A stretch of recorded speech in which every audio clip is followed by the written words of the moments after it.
Hey, come on, bring it in. Bring it in. Listen up, everybody. Listen up. Hey, I'm Coach Mikki. You're here on Fourth and One Mindset. Seeing your weakness is really the path to true strength. And what do I mean by that? Let's see. So, how many times, maybe if you said to yourself, I can't do this, I'm not qualified to do this, hey, I screwed it up last time, maybe this is something I'm just not prepared and ready for. And that's okay to understand and have these elements. But when you acknowledge that weakness, you're not admitting defeat. It really is the first step to turning them into all your strengths. Just like in football, we watch film, and after every game, we can pick apart each and every play and each and every player and show them where maybe they missed a block or the footwork was wrong, or maybe they ran the wrong route. Whatever, maybe the snap count was out. Why did we pull a flag? Because we were off sides. And everything is not just to point out all of the bad things and identify you as a screw up. It's to show you where your weaknesses are and what needs to be worked on. When we recognize our weaknesses, it really gives us the upper hand to become better. The strength is really built within the gaps. And what do I mean by that? If we did everything perfect all the time and everything was going really well, there's one or two things happening. One, you're not growing anymore and you've stifled yourself to limitations because you're only focusing on what can work compared to what's not working. And two, you're afraid to step out of that comfort zone because you know that if you do, you're going to have to relearn, change, and maybe reevaluate some of the things that you've been doing to be able to move you forward to that next step. And I'll give you an example. I've come into a lot of teams, or I've gotten teams where they've been coached through the years, and every coach has got their own coaching style. Nothing about that. But I've also learned that there are some elements that some players just can't do compared to what the coach's expectations are.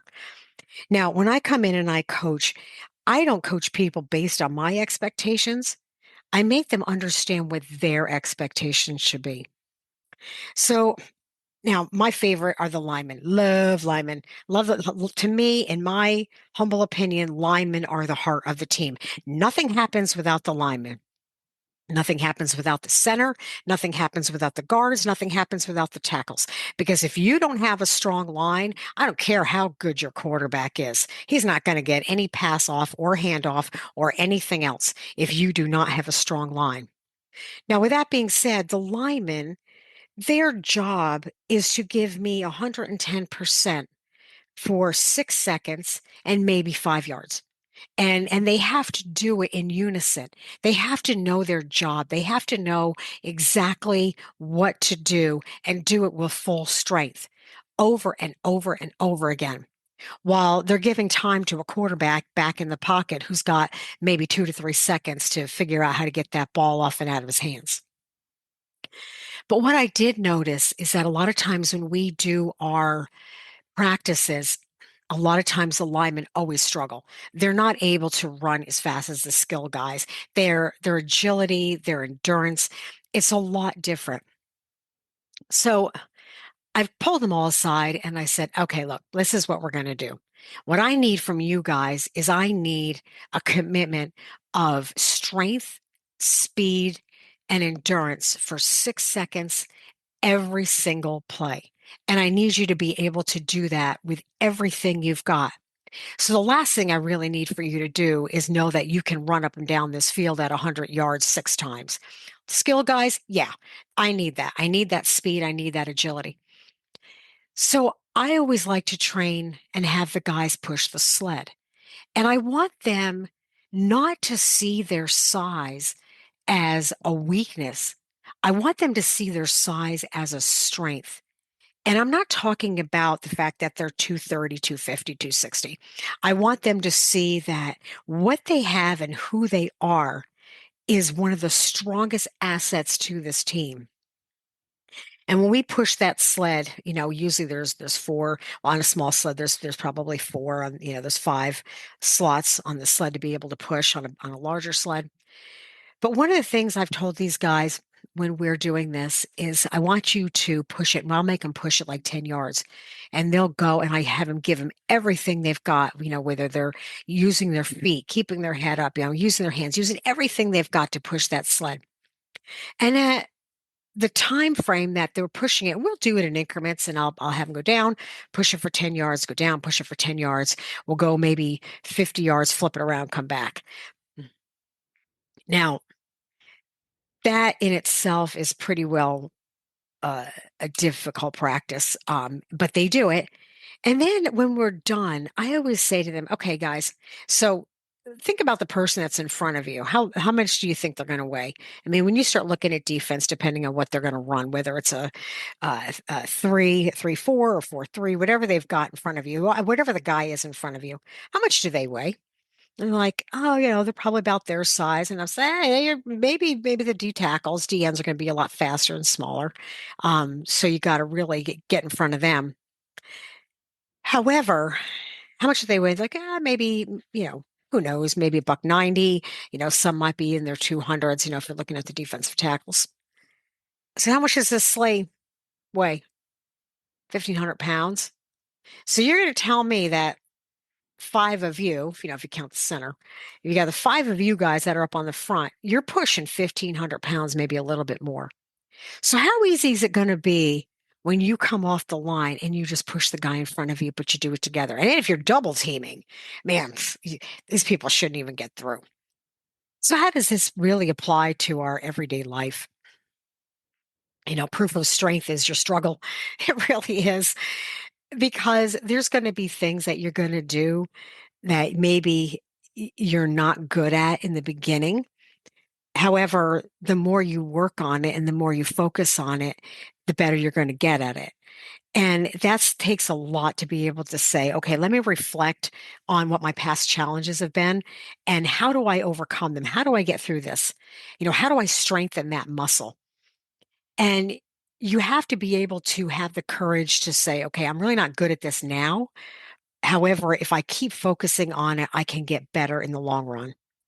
And it's not about failure or what you're up for or what these challenges are. It's about what do you take away from it that you can actually create these small victories. It's getting up every single time and doing something that's uncomfortable. It's going and facing these things that maybe give you a hard time. Maybe it's facing the people that give you a hard time. Can't tell you how many times I've dealt with that, but I've learned not to allow what they've got to say and what they think affect who I am and what I really truly believe my capability is compared to what everybody else thinks my capability is. You're the only one that's going to be able to look at your life each and every day and go, did I really step up and give it all? If you know for a fact that you don't need to run 100 yards 3 times, 6 times, all you need to do is give it your all for 6 seconds, give it your all for 5 yards, then do that. And every single time you have these little small victories, reward yourself. Show that it's evidence of your strength. It's your growth. It's who you are. Just because what works for somebody else doesn't necessarily mean that is the cookie cutter way that's always going to work for you. Each and every player on my field is an individual. And I've learned over the years that what might have worked for some is not going to work for all. And it's the same thing with what we do. Everybody's got an opinion. Everybody's got an idea. Everybody's got a goal and a structure or a strategy that might work for them. But you have to look and see what's working for you. And not only what's working for you, but what are the little things that you can do that is going to help lift you up to make you this incredible, unstoppable person. So you want to celebrate the small wins. Remember, your toughest days are going to be your strongest moments. They really are. And that's going to be the ability for you to be able to shine and lift yourself up and move forward and empower who you are. So don't worry about what your weaknesses are, because those weaknesses are really your biggest strength. You've survived every bad day. You might as well take that strength and celebrate it and use it to your advantage and use it to who you are. You are going to be amazing, and you've got to be able to take the little things that are your hardest things and make them your biggest strengths. Bring it in, bring it in. Go on out there. Let's go. Let's go. Start strong and finish strong and dominate everything in between. I'm Coach Mikki. Go get 'em.